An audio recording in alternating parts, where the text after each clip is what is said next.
Oh my God, recording and live. Yay, Friday Night Feels. We are Yay! back. Welcome, Leah, to Friday Night Feels. I can't wait to introduce Hello. you. I'm so excited that you're here tonight. Welcome to Friday Night Feels. Thank you for having me. I'm excited. So, for those of you who are joining us, my name is Patrick Manette, and I'm a licensed mental health counselor as well as a certified life coach. And Friday Night Feels is a show that focuses on a variety of wellness related issues such as mental health, addiction, health concerns, stress management, relationship struggles, mindfulness, and healing. The focus of the show is to create connection and to be able to talk about issues that affect all of us and how to be the healthiest versions of ourselves that we can be. Each show, I will invite a good guest co-host or co-host to join me and talk about their experience in the journey of wellness. My guest co-host tonight is Leah Petrucci, and she is coming to us from Florida, the beautiful state of Florida. So welcome, Leah, to Friday Night Feels. Thank you so much for having me. And now Leah currently owns and operates two separate businesses. The first one is a virtual holistic therapy practice as a licensed mental health counselor serving in Florida with over 9 years of mental health of master's level counseling and over 20 years in the mental health and social work field. She also facilitates online therapy groups for women recovering from a narcissistic partner. She focuses in various areas of mental health world, such as depressive bipolar disorders, anxiety, phobia, trauma, PTSD, codependency issues, LGBTQ affirming counseling, as well as 12-step work, self-esteem, and divorce breakup recovery from a narcissistic partner. And if that wasn't enough, which is so exciting, we could do a whole series of shows. I'm so excited. The other business that she offers is a coaching and knowledge commerce business where she provides holistic wealth and spiritual wellness coaching, excuse me, for adults who suffer from migraines and or chronic pain and illness, as well as breakup, divorce, recovery coaching, specifically from a narcissistic partner. And she offers amazing digital content in the forms of educational videos, courses, weekly newsletters, and much more, which I'm hoping we're going to get into tonight. So Leah, thank you so much for joining Friday Night Feels, and happy Friday. Yes, happy Friday. Thank goodness it's Friday. How's your week going? How's everything going? It's going a lot better. As I shared before, I had some struggles with my health this week and with my businesses, but it's Friday and everything's good. And we made it through the week. I know. So. It's so funny when I chose to do Friday Night Feels on Friday at 8 p.m. I didn't realize what that would be like at the end of a week sometimes. So it's bi-weekly. Someone had said, well, why don't you do it weekly? I'm like, that's a huge commitment. And I know a lot of people do that. But the podcast world, as I usually talk about every episode, is there's just so much to it where you want to do a good show and really be able to connect with your guests so that they feel comfortable and you can make sure it's a good fit.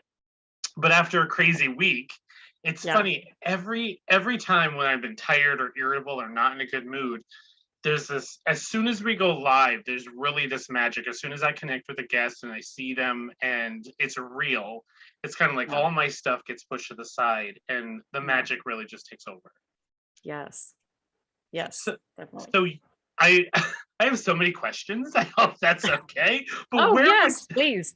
These businesses are just so interesting and diverse, and I love for people who know me and have been listening to Friday Night Feels, that I offer therapy as well as coaching. So I love that you're branching out and that you offer those services. They sound so unique and different, but also much needed. Yes.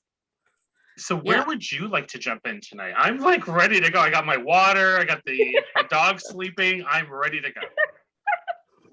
Well, I guess we'll start with the therapy business first, because that's what I started first. And we'll go from there. So just to give you a little background of my journey as a therapist, I started private practice about a year ago. And sorry. It's okay. I took care of it. I got it. Okay. I started private practice about a year ago. I worked for several group practices, for a while. And before I got my master's degree, I did a lot of bachelor's work in case management. And I just felt like I needed a little bit more. And I felt like I had so many ideas and things that I wanted to do to branch out, in my own business.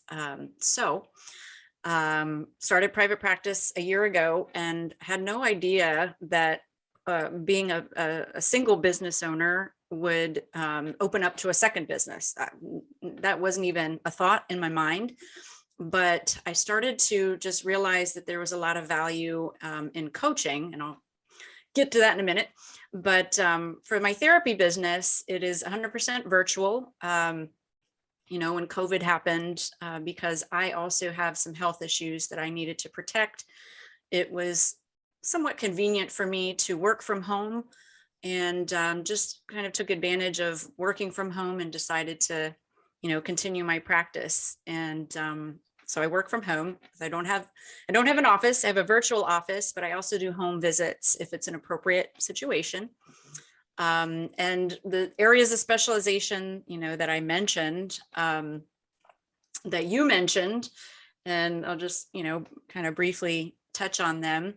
The main area of specialization that I do in my therapy practice is recovery, breakup and divorce recovery from a narcissistic partner or toxic partner. If for people who don't really know what that means, it's just, someone who can be very verbally abusive, manipulative, controlling, possessive. And it's just all about them. They really have little empathy, and it's not an equal give and take relationship. And so I help mainly women. I do also help men. I have some clients who are men who have gotten out of a narcissistic relationship with a female. So that's my main area of specialization. And I also have a weekly group that I facilitate online. It's a very small group right now, so definitely there's room for more ladies. So let's see what else. Codependency goes along with that as well, because that really goes hand in hand with being with a narcissistic partner. Is typically, the partner is just very codependent, and what that means is just they put other people before themselves, and they don't take very good care of themselves, and it's all about the other person. And so that's another big area of specialization for me, is helping people, men and women, recover from their codependency, and just helping them learn how to love themselves and to raise their self-esteem, their self-confidence. Also, I treat anxiety, a lot of anxiety. Who doesn't have anxiety these days? Or, especially since COVID, who doesn't have anxiety? It blossoms like the pollen. Good grief. I know. It's so much going on. Yeah. So that goes also hand in hand. Depression or depressive disorders. I also treat bipolar disorder. And all different kinds of anxiety disorders, OCD, generalized anxiety disorder, social phobia, and then, trauma, post-traumatic stress disorder, complex post-traumatic stress disorder. And mainly the types of trauma that I work with are what's known as betrayal and attachment trauma. I know you know what that is, but maybe our viewers don't know what that means. Yeah, please explain it. I would love that. Yeah. So that just, going back to being in a relationship with a narcissistic partner, that's a lot of trauma. That's chronic trauma. It's like constantly being in fight or flight, like worrying about what the partner's going to say or think or do. And that's trauma. It's like being in an emotional war zone. A lot of people think that PTSD and trauma is just for veterans, or just for people who went to war. And that's, so far from the truth. Everybody has been through some kind of trauma, whether it's emotional or, verbal, psychological, physical, sexual. Everyone's experienced some kind of trauma. And the type of trauma that I work with the most is betrayal and attachment trauma. So just, you've been hurt, you've either gone through a breakup, you've been through some kind of abusive relationship, or just where you felt mistreated, you didn't feel heard. So that's the main type of trauma that I deal with. Also substance abuse, but I help people that are looking for long-term help with long-term sobriety. So Mhm.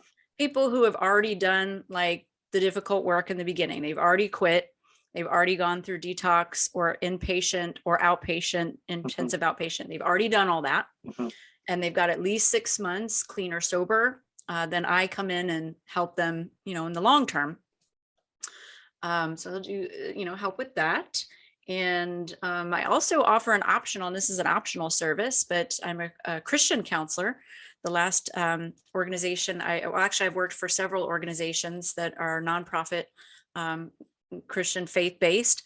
And so that's an optional thing that I can offer for people who want that. And I definitely Mhm. don't push that on anyone. If they don't want a spiritual element in their therapy, then absolutely we don't have to include that. Mhm. And I also see people of all different religions or spiritual affiliations, and that's all right as well. And I just meet them where they're at with that. Mhm.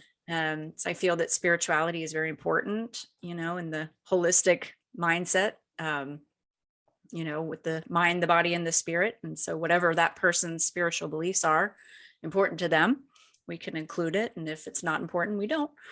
Um, let's see what else. Oh, health coaching. I'm looking at my notes here. Health coaching. So I do incorporate that into my therapy practice as Okay. well. So I do some coaching also in my therapy practice.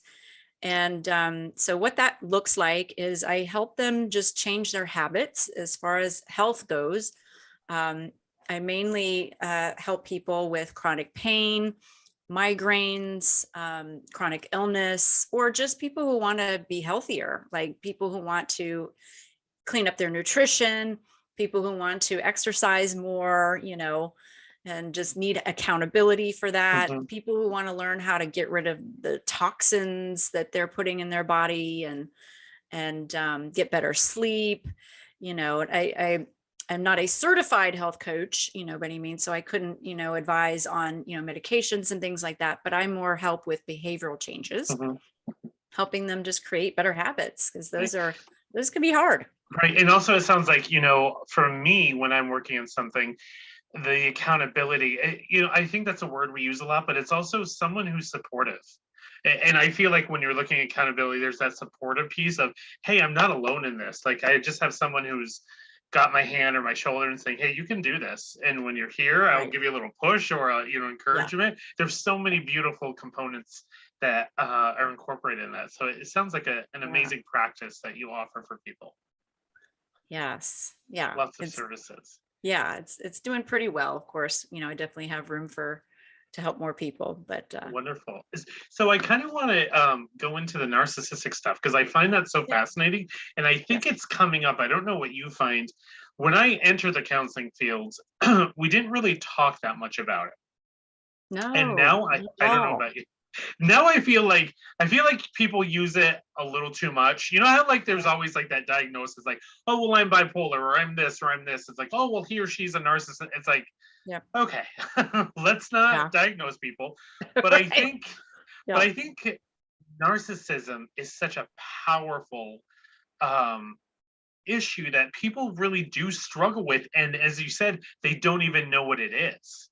Hmm. And I know from my own experience, I always joke that I grew up thinking a narcissist was sort of that really attractive debonair man that wanted to Hmm. manipulate the woman so he could steal all her money, like, and that might Yes. be, but Right. Right.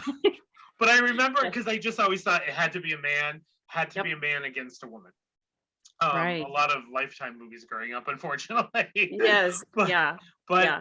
I remember reading this book about healing from narcissistic abuse, and it was so profound, um, because it gave examples of every gender, every background of Yeah. people who could be abusive with a narcissistic, that I don't want to say energy, but a narcissistic abuse. Hmm. And I remember sitting in my chair in my office and my jaw dropped because all of these relationships, former platonic, and former professional, all of a sudden it opened up like popcorn of thinking, and I thought, oh my God, that's what was going on. I Mhm. wasn't crazy. This is because of the Yes. manipulation and the gaslighting and the love Gaslighting. bombing and all of that are so powerful. And learning about it really changes the way you see yourself and your relationships and how prevalent this is. Yes, absolutely. And, it was hardly mentioned in my graduate program. It got maybe an honorable mention in our diagnostic Yes, evaluation course, right? right. So I didn't really know what it was until this is actually kind of an interesting story that I share with some of my clients, and I'd love to share Sure. here. So I was an intern, still very green, I was still in school, I think, and I was working with a client who I knew enough about narcissism to identify that it was extreme controlling behavior. I knew enough about it that to identify that it was narcissistic behavior, Mhm. but I didn't know enough about it to recognize that it was happening in my own relationship at the same time. Mm, And it was through working with this client that I started to go, okay, there are some eerie similarities going on here that I'm dealing with in my own relationship. And at the time, I lived with my boyfriend, my ex-boyfriend, and it was just I started to realize, what was really going on, and I knew there was something wrong. I couldn't pinpoint what it was, mm, and then it slowly started to come to the realization that I was in an unhealthy relationship. And we tried to go to couples therapy, and when he tried to gaslight me in front of the therapist, I was like, nope, I'm done. I'm done. And I moved out pretty quickly after that, and he had a new partner in 3 days. wow. And so I was like, okay, I really need to understand more about this. And and sadly, and I will share this as well, it was 9 months later I started getting into another relationship that I thought was completely safe. I met this guy at my church. We were on the worship team together. We sang together on the worship team, and I never suspected narcissism because everyone loved him, and of course that's also a common thread of narcissism is everybody thinks they're so great and charming. Mhm, And I just didn't see the signs because it was a very different mhm, presentation than mhm, my former partner. And that's when I started to understand and study more about narcissism, that there are different types, mhm, not one size fits all, like what you described earlier with kind of that classic, you know, presentation of what you think is a narcissist. mhm, They can be very covert, and in this case, very covert, and used, his Christianity, I think, to just manipulate people. And that's when I was like, okay, I'm missing something. I need to really understand what I'm missing. mhm, I have a pattern here. And I took time off from work. I took 6 months off from my internship, postponed my internship, because I thought, I need to get myself, I need to heal myself first before I can help other people. So I took 6 months off from my internship wow. and got the help that I needed, studied about narcissism, everything I could get my hands on, podcasts, webinars, books, um, YouTube, all everything you can think of, virtual summits, so I could understand about narcissism. And it became a subject that I became fascinated with and realized how much of a need there was, because I also started recognizing it in almost every client I was helping. I Mm, saw a common thread that they had a narcissistic, either a partner or a former partner or a family member or a boss or sibling or whatever have you. Almost every client I've ever worked with has come across a narcissistic partner. In fact, I wonder if almost everyone has, and I started to realize the need for help, for recovery from just such devastation. Just feeling like you thought you knew your partner and they really were not at all like you thought they were in the beginning. And and then comes either what's called the discard, when they're kind of done, then have no more use for you, and you dumped, and you literally feel like you were dumped like yesterday's trash, Right. and then they've moved on like the next day, and it's devastating. Right. And I've helped many women and also men recover from this just devastating traumatic experience. And it's only just helped me grow as a therapist. Right. As a person. And also I think Yeah. it's important. This is just my approach. I don't know what your thoughts are, is when I'm working with someone and we're talking about narcissism, I think it's very easy to vilify narcissism. I think it's either like they're evil, they're this, but to me, I look at it as any other issue. Whether it's addiction or whether it's like, okay, so usually if there's narcissism, there's trauma, there are wounds there. Yes. And I think sometimes people struggle with that because they think I'm trying to nullify the damage they've done, just like if we're talking about an abuser, physical abuse, and any of that, it's you kind of have to separate a little, I find, for the healing of, okay, there's what they've done to me and what's happened in our relationship, but also to keep some of my goodness and my soul intact, I have to realize this is a wounded individual. And this isn't about me. No matter what I did, just like when we're talking about someone out of an abusive relationship, no one deserves this. Right.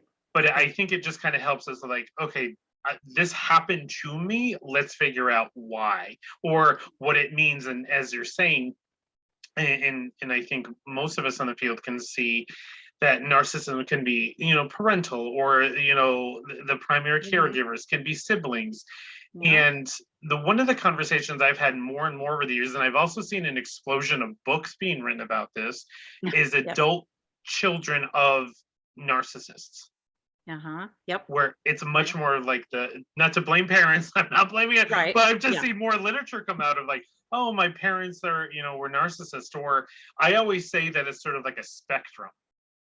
It's, absolutely. just like anything else. And I think, have you experienced that at all, where you're seeing, in the family, and that's really difficult to deal with. It's really painful.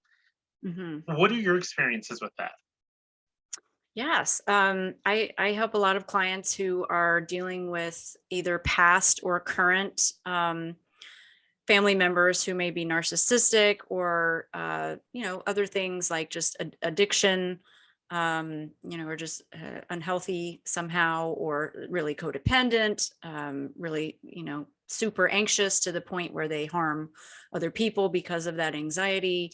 And I also have noticed that it occurs on a spectrum, because I will hear, about someone's partner or former partner that's kind of more mild, or what's known as low grade narcissism. And then someone who may be more extreme, what's known as malignant narcissism, more like really severely abusive, maybe even physically abusive, because not all narcissistic people are physically abusive. Right. Typically, you see more emotional, verbal, psychological abuse, manipulation, and that is abuse. And not everyone sees it that way. They hear the word abuse and they think physical, right, and they don't count that, as abuse, but it absolutely is, devastating trauma.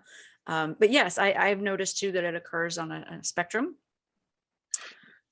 And it's interesting. So how do you, in your experience, how do you start helping people explore that? And because it's so heavy, and no one wants to be a narcissist, and no one wants to have narcissistic traits. So it's sort of like, well, then how do we name the elephant in the room in order to get better? Yes. Like, what is your approach of helping people understanding whether they have narcissistic traits or they're in a narcissistic relationship? Yeah, well, it's interesting. Up until very recently, I never really had a narcissistic person that was willing to admit that they had these behaviors and were harming other people and wanted to change, because how rare that is. Right. Like what, 5% of the population actually receive the diagnosis of narcissistic personality disorder, because they have the narcissistic traits, but only a small percentage actually come to therapy and admit, I'm doing these things, I'm hurting people, and I want to change. In my experience, up until very recently, I have a client now that's willing to get the help. I only came across narcissism in like couples therapy or family therapy, and they weren't willing to admit that it was all the wife's fault or the child's fault. Right. They weren't willing to Or take the accountability. down the street. Neighbors down the street, the mailman, they weren't willing to take the accountability. Mercury retrograde. Yeah, right. Yeah, anything. Yeah. Exactly. And I started to wonder if it was really possible for narcissistic people to change. Until I recently acquired a client, and he's showing up, he's doing the work, and just some of the things we're doing are actually some of the same things that I do with people who experienced the narcissistic treatment.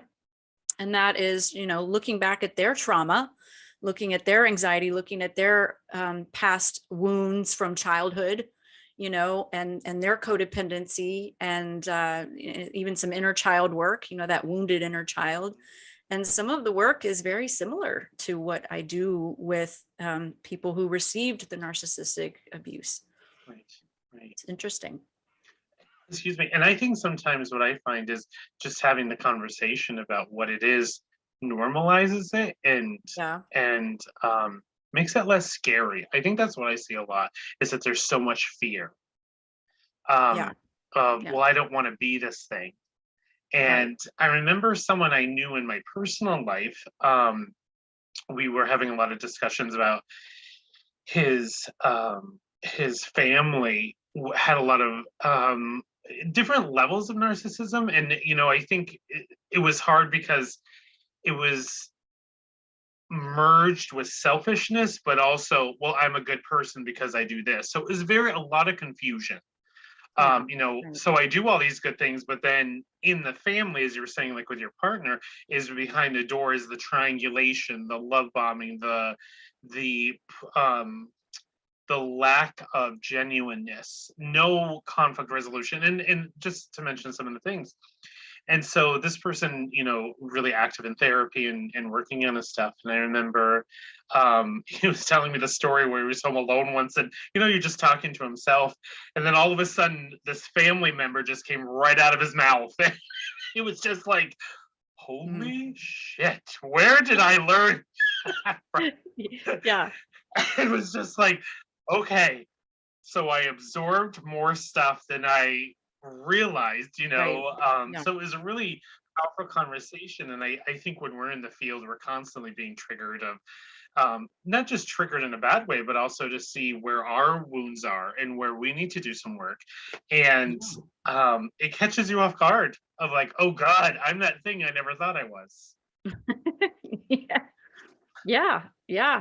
It's so important, I think, for us as therapists to receive our own help through this process, because we do get triggered. We do have,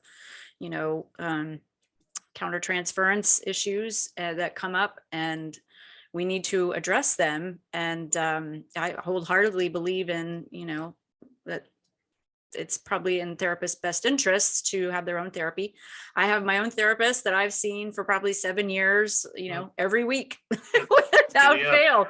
And I'm ready to talk, and I'm just so comfortable with her. She's been through a lot with me, and that's so important for me to have a place to just process things in my own life, but also just how things are going in my business and with clients. And of course I don't, I use identifying information, and they're bound by confidentiality as well. So that's so important.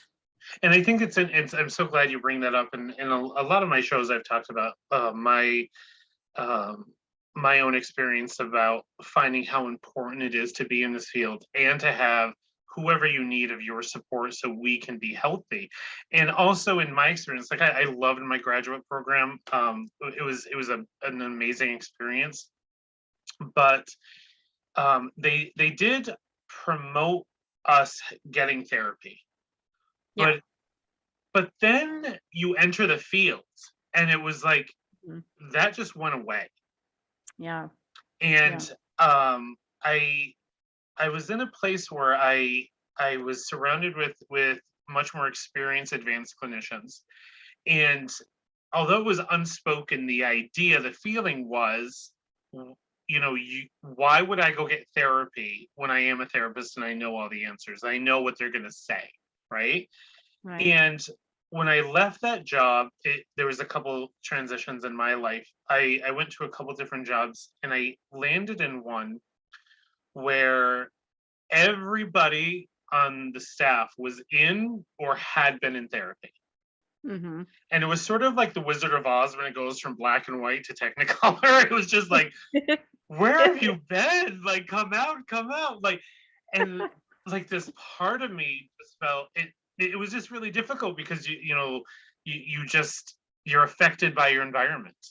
You Mm-hmm. are, and I'm not blaming anyone, I'm just saying the different experiences. And Right.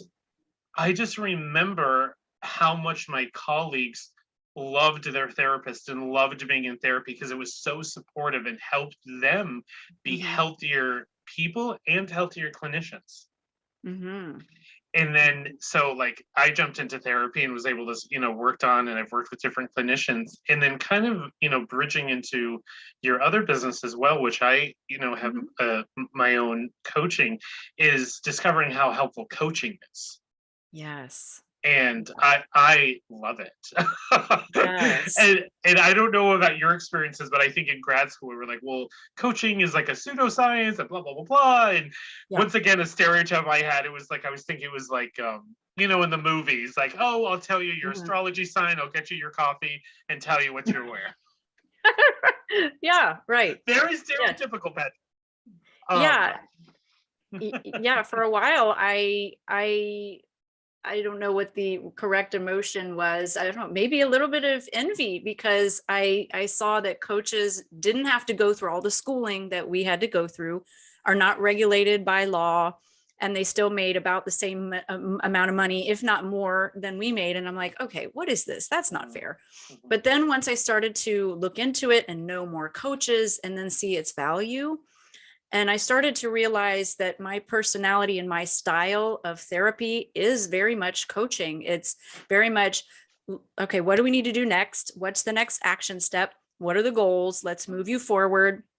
That's very much my, style, even though I use a lot of different modalities, in my therapy business. That's mainly the model is holistically mind, body, spirit. Let's move forward.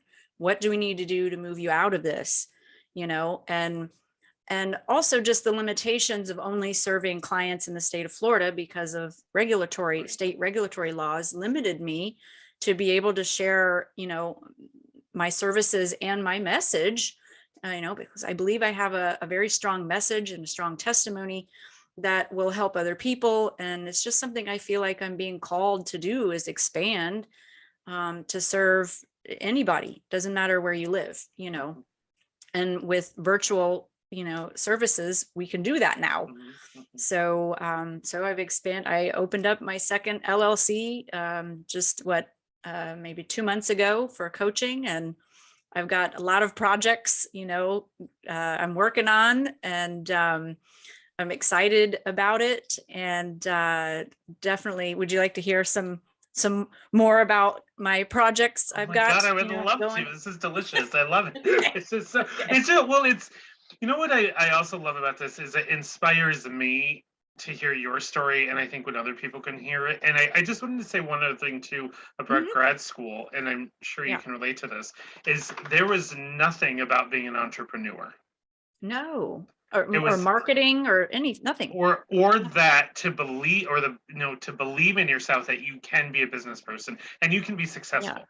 But you'll have to come back and we'll have to have another discussion. I'm sorry, it's in the stars. I hope that's okay. Oh yeah. It's decided. Absolutely. Of course. Yes, absolutely. I would love to come back and talk more about that. Yes. So yes, the second business of working with chronic pain and migraines and migraines. Yes. Okay. And it's because of my own personal journey with migraines and chronic pain. I mean, That's really what fueled this goal. And I've dealt with chronic pain since I was a teenager.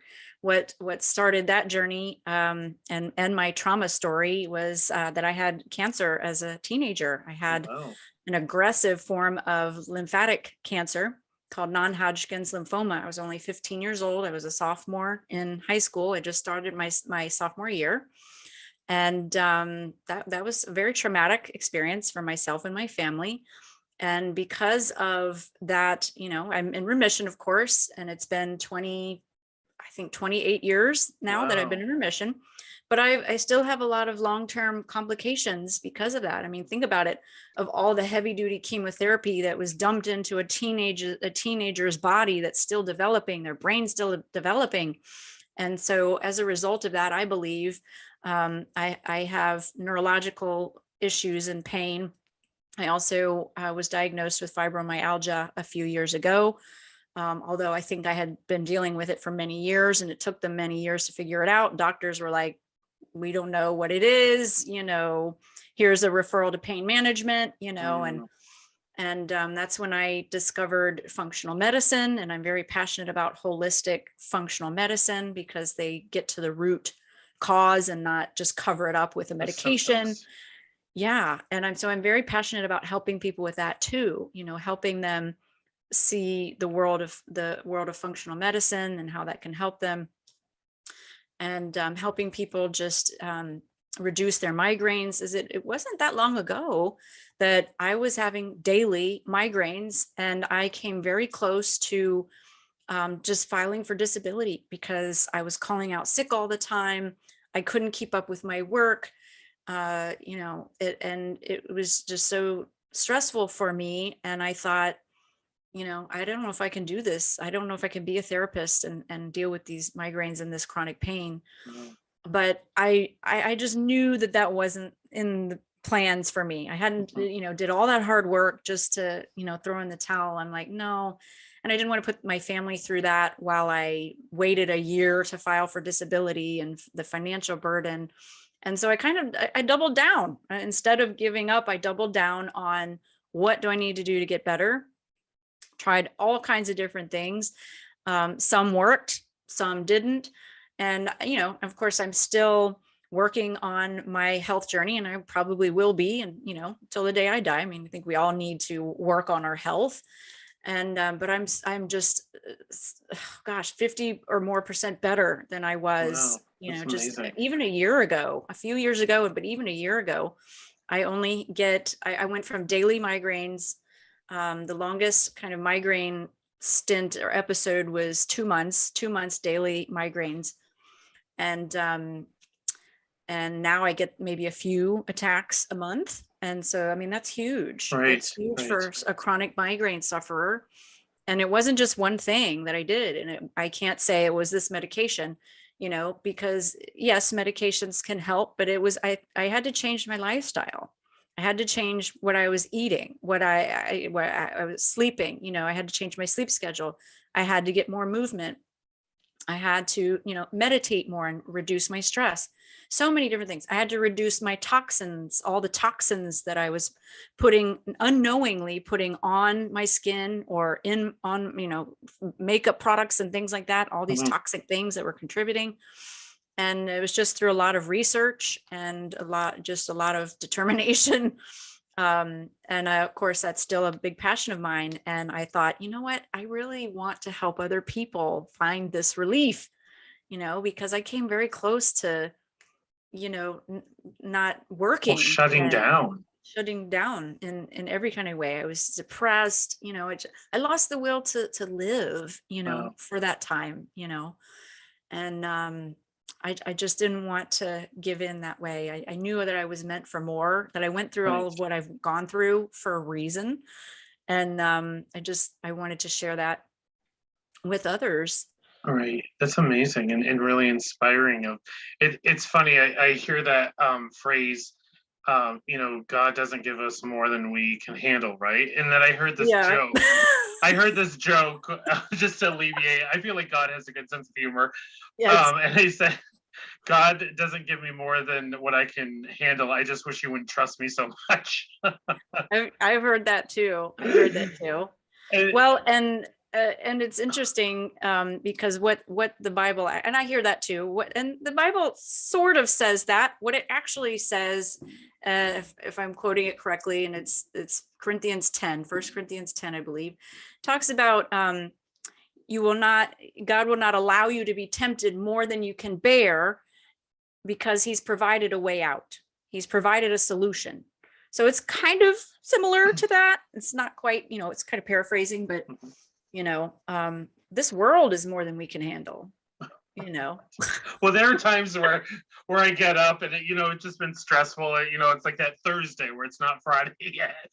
Just be like, can I just have one day, please God, without anything? And then I just hear laughing in my head. And it's just like, I just feel it's like, all right, I have to regroup and figure out how I can change and manage this better. And, it's really interesting what you were saying is, with the toxins and the chemicals of things that we ingest that we don't even think about anymore. And what were some, if you don't mind me saying, if you don't mind sharing, some chemicals that you've eliminated or some products that you've changed? Yeah, well, I mean, first of all, I quit smoking cigarettes. I was a 20-year smoker. Wow. And I literally thought I would never give up smoking. I enjoyed it, and it was a stress reliever, and I thought I would never give it up. But I changed my tune on that, and I'm so glad, because I'm so much healthier. I have so much more energy. So that was the main one. Gluten, sugar.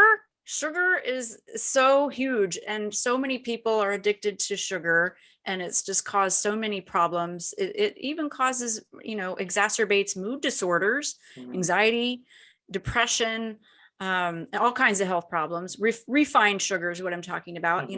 I allow myself to have stevia and monk fruit because they don't have that effect on blood sugar, and they come from plants and they're natural, and I get my sweet tooth fix, right. Because I was a really horrible sugar addict. But I got rid of gluten because that was just, messing with my gut and just all kinds of other issues. I also got rid of dairy. Dairy is very highly inflammatory, and it's suggested, and I've learned a lot about nutrition. I have a nutritionist that helps me. I have kind of a team of people, team of different specialists that have helped me get to where I am. And I've learned a lot about nutrition, and dairy is a healthier choice to get it raw, organic, because of the hormones and the antibiotics that they inject into the cow, and then we eat it and we get all the crap that they've ingested. So let's see, alcohol. I never was really a big drinker because I just couldn't. It always just made me just dizzy and loopy. But that's not. It's something that probably wouldn't agree with me. And just chemical products, like things like my makeup. I really like this makeup with essential oils. And things like your toothpaste, your deodorant, your body wash, your cleaning products. People don't really think of these things, but they're loaded with toxins and chemicals. And I could go off on a whole soapbox about this. Well, I think it's important though, because when we talk about mental health, when we talk about spiritual healing, when we talk about, physical health, I think breaking through our own rigidity of how we define that is really important. And I think, when COVID happened, being able to say it's like, so, I mean, all the cleaning stuff was, there's such a scarcity. It's like, so what do I do? How do I clean and stay safe and healthy if I don't have the wipes, if I don't have that? So starting to learn, more about that, but also, I've had a lot of conversations with people, being a man, I don't use makeup, but I know that it's, one thing that I learned a long time ago was, when I was younger, I would use cologne.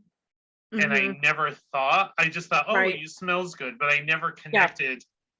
I don't really know what I'm spraying into my body. And then I think your body sort of takes over, and I developed an allergy to cologne.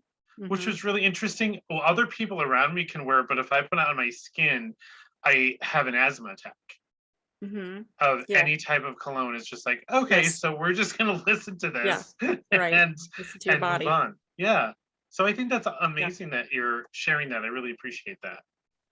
Yeah, it's kind of unknowingly, unexpectedly become an area of specialization, a passion of mine. I really love natural things, different herbs, essential oils. I've got my diffuser going.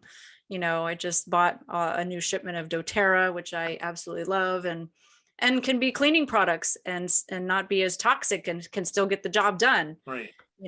And so that's become an area of passion for me too, is more natural products, plant-based, nature, That's nature's amazing. medicine.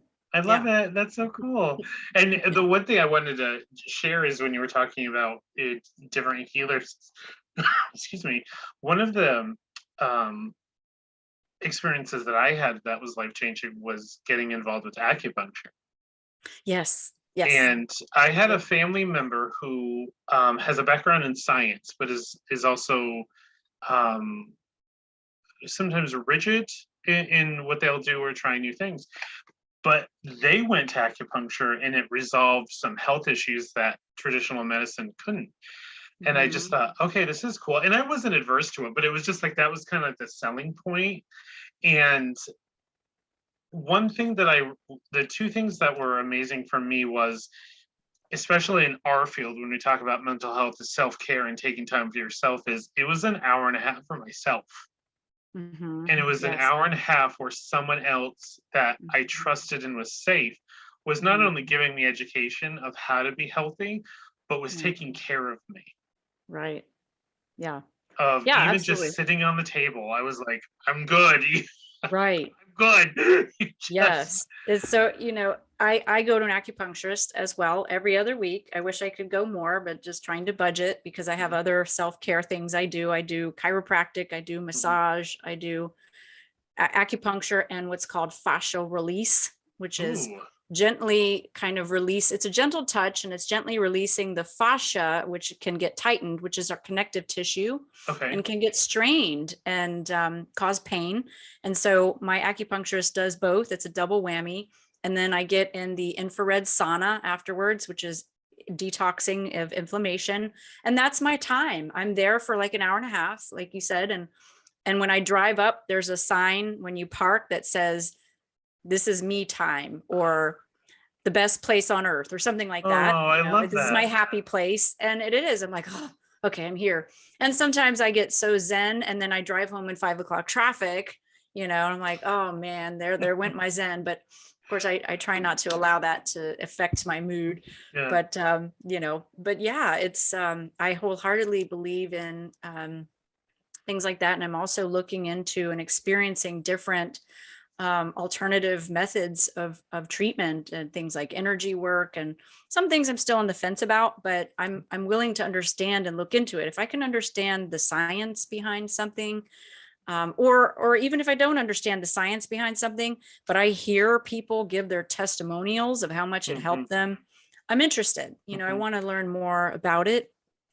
And there's so many things I'm looking into as far as alternative therapies. Right. And I think that ties in perfectly with everything that we're talking about tonight of it isn't a quick fix. Nothing's a quick fix because usually the issue wasn't just overnight. It's usually, Yeah.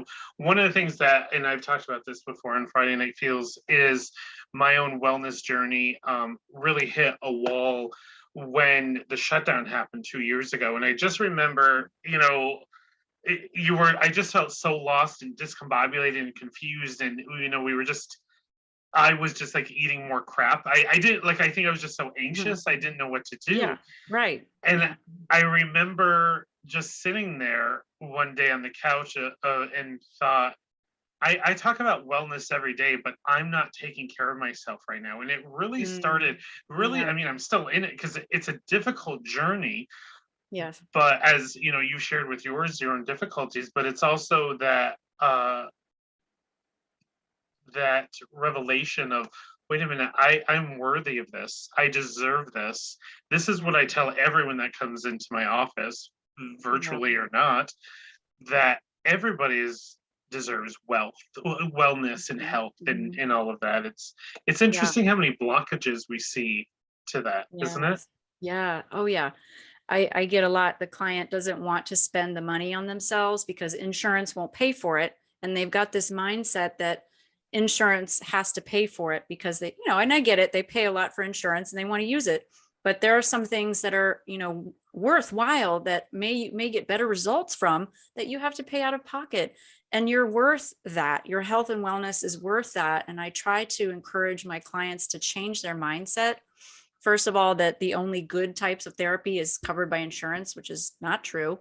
I've had things covered by therapy that didn't work and that weren't healthy options, and things that I paid out of pocket for that were, better. And so, it's an investment. It's an investment in your health. Right. I spend most of my, money on my health and wellness and my nutrition, and I feel good about it because it makes me feel good. And it also allows me to have my businesses. If I didn't have my health, I couldn't run my businesses, and I couldn't help other people, which I feel is my mission. And so it's a worthy investment to me. So if people were interested in the coaching, what would that look like for them, especially with the chronic illness? Like, I just would love to know more about that. So I offer one-on-one, first of all, and I also would like to eventually. I don't have a group coaching going yet because I'm just starting out with the coaching and trying to expand it.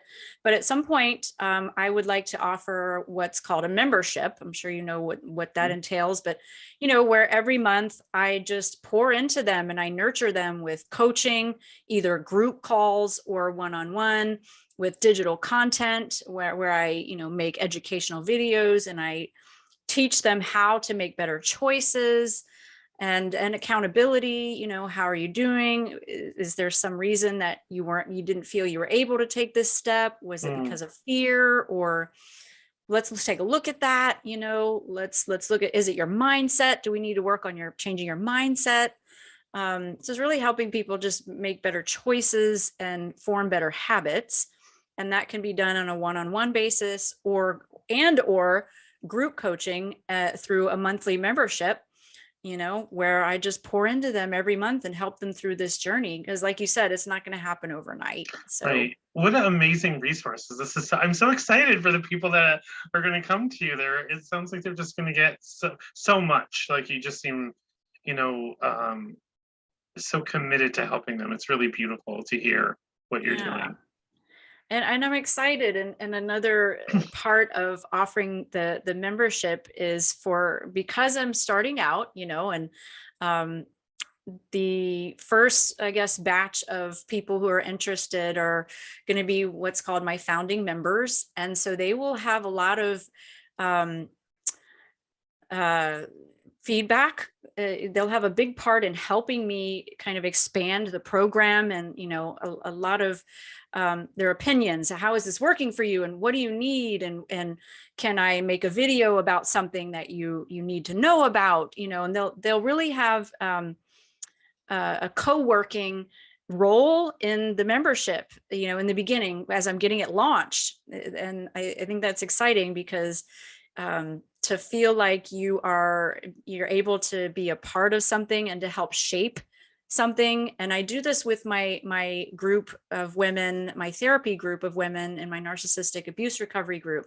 I'm asking them all the time, what do you guys need? What do you want to cover? And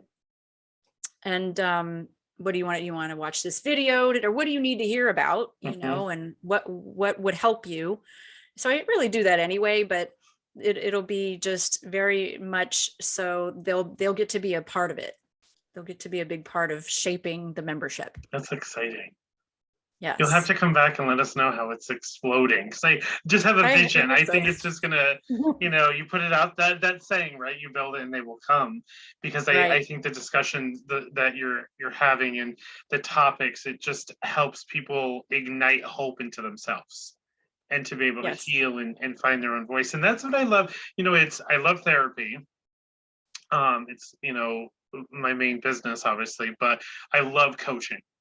It's such a different energy, and people are always ask like, how is it different? It's like you really just need to experience it. Like, I offer like different, packages and different things like that, but it is a different approach. It's not going into the deep wounds that we do with therapy. It's really present focused and saying, what are your goals and how can I help you get there? And it's fun. It's just so different. It is, and I'm really just enjoying it so much more than I thought I would. I had a totally different attitude about coaching maybe a year ago. And then I just realized, like, wait a minute, this is kind of what I already like to do. So it just kind of makes sense to go here. I remember I was doing, when I was looking for a coach training program, I tried, they offer a lot of different classes, and I went to one and it didn't feel like a fit for me. And then the program that I went into, this is the only way I explain it. It's like it felt like home when I was listening to the gentleness, and it was trauma informed, and it was really gentle and kind.